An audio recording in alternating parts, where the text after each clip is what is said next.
అందరికీ నమస్కారం. ఈరోజు ముఖ్యాంశం ఏంటంటే అనసూయ అనేటువంటి ఒక యాంకరు పోలీస్ కంప్లైంట్ ఇచ్చింది. ఏంటి అంటే మీ అందరికీ తెలిసిందే, శివాజీ గారేమో బట్టలు వేసుకోమంటే ఆవిడ నేను బట్టలు వేసుకోను, సగం బట్టలతోనే తిరుగుతానని చెప్పారు. ఆవిడ కొంతమంది సపోర్ట్ చేశారు, కానీ ఎక్కువ మంది శివాజీకే సపోర్ట్ చేశారు. ఎటు ఉమెన్స్ కానీ మేల్ కానీ అంటే మగవాళ్ళ తరపున ఆడవాళ్ళ తరపున కూడా ఆయనకి ఎక్కువ సపోర్ట్ వచ్చింది. స్త్రీలు తప్పు నిండుగా ఉండడం మంచిది, మన సాంప్రదాయం, అలాగే సమాజానికి కూడా ఆ పద్ధతి అవసరం అన్నట్టుగానే అందరూ ఒక భావన మాట్లాడారు. కొంతమంది వీడియోలు చేశారు, చిన్న కామెడీ చేస్తూ వీడియోలు చేశారు. అది ఆవిడికి బాధ అనిపించిందట. పోలీస్ కంప్లైంట్ ఇచ్చింది. 48 మందిపై ఫిర్యాదు.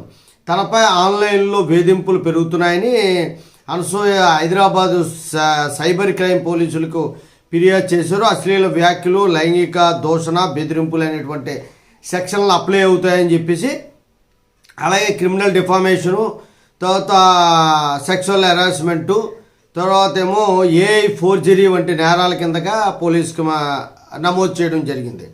అయితే ఏం జరిగింది, దీనివల్ల ఏం ఒరుగుతుంది, మరింత ఎక్కువ అవుతాయి. ఎంతమందిని అరెస్ట్ చేసి ఎంతమందిని కేసులు కడతాం? దాని బదులు నువ్వు బట్టలు వేసుకుంటే సరిపోతుంది కదా, లేదా బట్టలు వేసుకోను అంటే అది మేము ఇష్టం. కానీ మనం రామాయణం మాట్లాడి నీతులు మాట్లాడి రామాయణం చెప్పడం వల్ల రాముడు అవడు, అవి ఆచరించడం వల్ల రాముడు అవుతాడు. అది తెలుసుకోవాలి ముందు. నీతిగా మాట్లాడినంత మాత్రాన అవరు, అలాగే నీతిగా లేనంత మాత్రాన, అంటే మాట్లాడకపోయినంత మాత్రాన వాళ్ళు నీతి లేని వాళ్ళు అని అనకూడదు. నువ్వు బట్టలు వేసుకోలేదు అన్నంత మాత్రం నువ్వు చెడ్డదానివి కాదు, అలాగే బట్టలు వేసుకొని శుభ్రంగా తిరిగినంత మాత్రం వాళ్ళు మంచోళ్ళు అని కాదు. కాకపోతే ఏంటంటే ఇక్కడ మన ప్రవర్తన అనేది మన సమాజం అంతటికి తెలిసిపోద్ది. మనం ఏమనుకుంటాం అంటే కళ్ళు మూసుకొని పాలు తాగితే ఎవరికి కనబడదు అనుకోవడం భ్రమ అనమాట. అందువల్ల మీ తాలూకా పాత విషయాలు కూడా దీనివల్ల బయటకు వస్తాయి.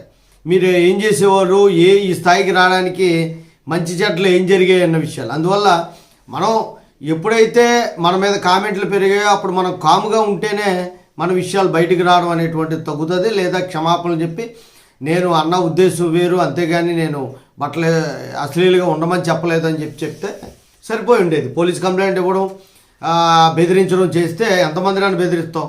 ఆ కేసులు ఏమి నిలబడవు కదా, నీ మీద కూడా బోల్డ్ కేసులు పెట్టచ్చు. జై హింద్, భారత మాతాకి జై.